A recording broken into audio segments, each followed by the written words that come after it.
So, ఇంకొకటి చూస్తే గనుక రీసెంట్ డేస్‌లో మీరన్నారు, అమ్మాయి, అబ్బాయి బావున్న రోజులు బానే ఉంటున్నారు. అంతా ఓకే. ఫైన్. ఎప్పుడైతే వాళ్ళకొక ఇదొచ్చిందో, ఇష్యూ వచ్చిందో వెళ్ళిపోయి ఆ అమ్మాయి కేసులు పెట్టేస్తుంది, జైల్‌లో ఉంటున్నారు అని. రీసెంట్‌గా 'జానీ మాస్టర్.' అవును. సో, మీరు చాలా మాట్లాడారు నాకు తెలుసు. బట్ మీరు ఏదైనా ఒకటి తీసుకున్నారంటే డెఫినిట్‌గా ఆ సైడు డెఫినిట్‌గా న్యాయం ఉంటేనే దానికి సపోర్ట్ చేస్తారు. ప్రతీది మీరు అసలకేంటి విషయం ఏంటనేది మీరు చాలా బాగా దాన్ని సెర్చ్ చేస్తారు. నాకు ఆ విషయం తెలుసు. సో, ఈ విషయంలో ఇప్పటి వరకు 'జానీ మాస్టర్' ఎక్కడ మాట్లాడలా. అవును. సో, ఆయన సపోర్ట్ చేసేవాళ్ళున్నారు. అండ్ కోర్ట్ పరిధిలో ఉంది. మేము మాట్లాడకూడదు అని చెప్పి మాట్లాడకూడదు. చెప్పారు. హ్మ్. సో, ఉన్నన్ని డేస్ ఆ అమ్మాయి రీసెంట్‌గా వచ్చి చాలా ఇంటర్వ్యూస్ ఇస్తుంది. అవును. ఆ అమ్మాయి లేదు, నాకప్పుడు ధైర్యం లేదు. చాలా నాకిప్పుడు కాదు. ధైర్యం ఒకే ఉంది. ఒక ఇంటర్వ్యూ ఇచ్చిందనుకుంటా. హ్మ్. ఒకే హ్మ్. ఒక ఇంటర్వ్యూ ఇచ్చింది. యెస్. యెస్. సో, ఆ తర్వాత మళ్ళీ ఇవ్వలేదు. లేదు. ఒక హ్మ్. ఇంటర్వ్యూ ఇచ్చింది. హ్మ్. ఆ తర్వాత మీరు కౌంటర్స్ అవును. అనేది స్టార్ట్ అవును. చేశారు. అండ్ మీ మీద కూడా ఏదో కేసులవి పెట్టారు అని జెప్పేసి విన్నాము. అది హ్మ్. ఎక్స్‌ప్లనేషన్ మీరిస్తేనే బావుంటది. హ్మ్. సో, విషయం ఏంటంటే అమ్మా, మన పోలీస్ సిస్టమ్‌లో ఎలా ఉన్నాయంటే, ముందు హ్మ్. వెనక చూసుకోకుండా కేసులు పెట్టేసి, హ్మ్. హ్మ్. ఆ తర్వాత వాళ్ళ చావు వాళ్ళు చస్తారు. మీకు హ్మ్. 100 కేసుల్లో 97 కేసులు ఇటువంటి రేప్ కేసులు వీగిపోతున్నాయి. హ్మ్. 3 కేసులో, 2 కేసులో ఇదవుతున్నాయి. అంటే 97 కేసులు తప్పు కేసులే గదా! అవును. ముందు వెనక చూసుకోకుండా పెట్టే ఈ కేసుల వల్ల ఈ 97 మంది కొంతమంది రిమాండ్‌లో మగ్గుతున్నారు. కొంతమంది ఎఫ్ఐఆర్‌ల నుంచి బెయిల్ వచ్చేదాకా నానా రకాల చావు చస్తున్నారు. వీళ్ళకి ఇదంతా దీనికి తోడు మీడియాలో వీళ్ళకి జరిగే సన్మానం. యెస్. సరే ఈ లీగల్ సిస్టమ్ గురించి నేను బోను. ఎప్పుడైతే ఒక మనిషి నార్మల్ మనిషి అనుకోండి. సపోజ్ ఆయన ఎక్కడ వెళ్తున్నాడు. ఆయన మీద ఇట్లాగే ఒక అమ్మాయి ఎళ్లి రేప్ కేస్ పెట్టిందనుకో. దాని గురించి ఎవడు పెద్ద పట్టించుకోడు. అక్కడ ఏదో ఎల్లాయికో, పొల్లాయికో ఇట్లా జరిగిందట అని చెప్పి ఎక్కడో చిన్న న్యూస్ వస్తది. దాని గురించి పెద్ద ఉండదు. ఆయనకి జరిగే టార్చర్ అంతా పోలీస్ స్టేషన్‌లోను, లేకపోతే కోర్టుల్లోను, ఆ మధ్యలో లేకపోతే రిమాండ్ ఉంటే దాంట్లోను అంతే. కానీ అదే ఒక సెలబ్రిటీకి జరిగితే వాడిని లాగి రాసి రోడ్డున పడేసి, వాడిని పీల్చి పిప్పి చేసి, వాడిని నానా రకాలుగా టార్చర్ చేస్తారు. పరువు తీస్తారు. ఇప్పుడు 'జానీ మాస్టర్‌కి' ఆవిడకి ఉన్న సంబంధం ఇండస్ట్రీలో తెలియని వాళ్ళు లేరు. హ్మ్.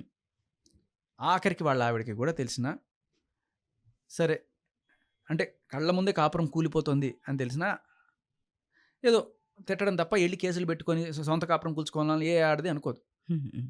కానీ నిజానికి అన్యాయం జరిగింది ఈవిడకి గదా!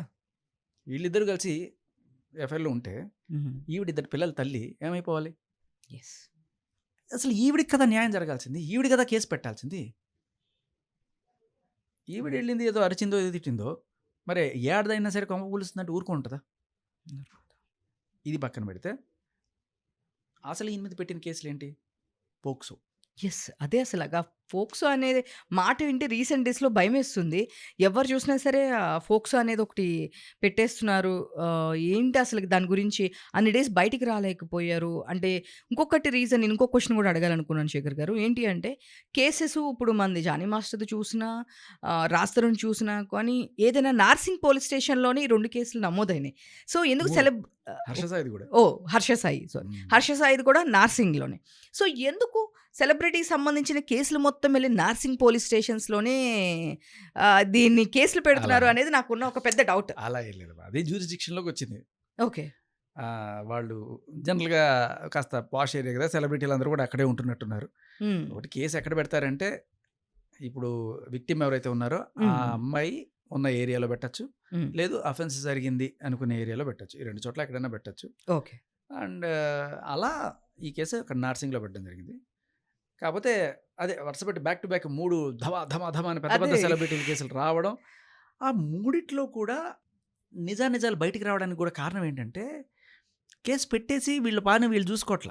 సరే హ్మ్. పోలీస్ చట్టం అది పని చూసుకుంటుంది. లేకపోతే ఆవిడ కేస్ పెట్టింది. నాకు న్యాయం మీద నమ్మకం ఉంది. చట్టం మీద నమ్మకం ఉంది అనుకుంటే ఆవిడ పని చూసుకోవాలి.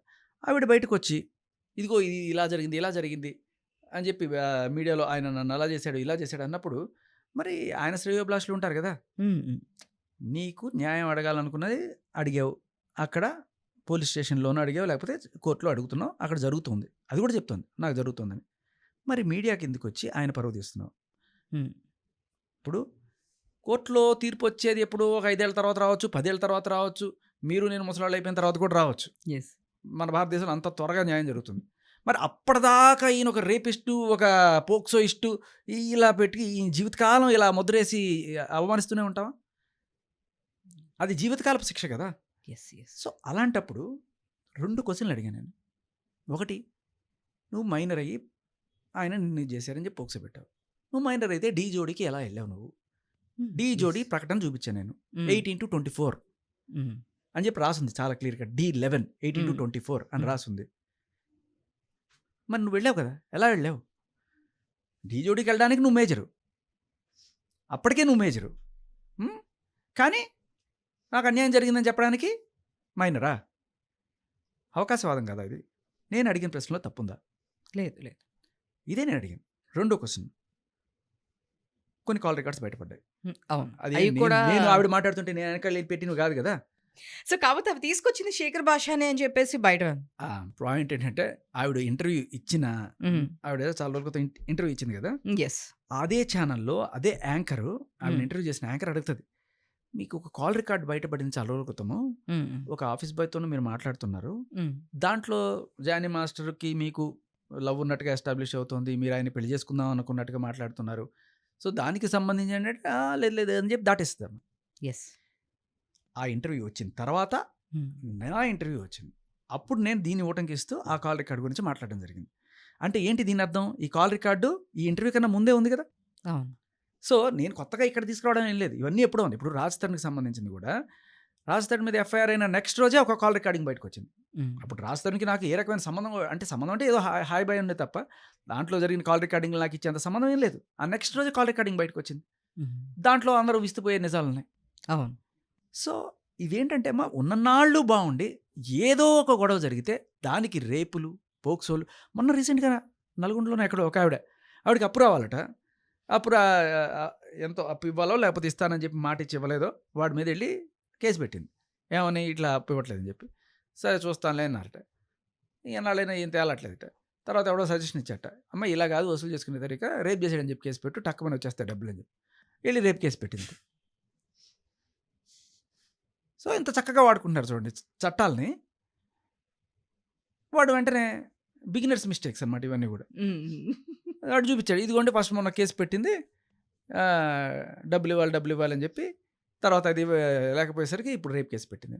అంటే ఈ రేప్ కేసు అనేది ఒక జస్ట్ టూల్ అయిపోయిందనమాట. డబ్బులు వసూలు చేసుకోవాలన్నా, అక్కడిని సాధించాలన్నా, పగ తీర్చుకోవాలన్నా.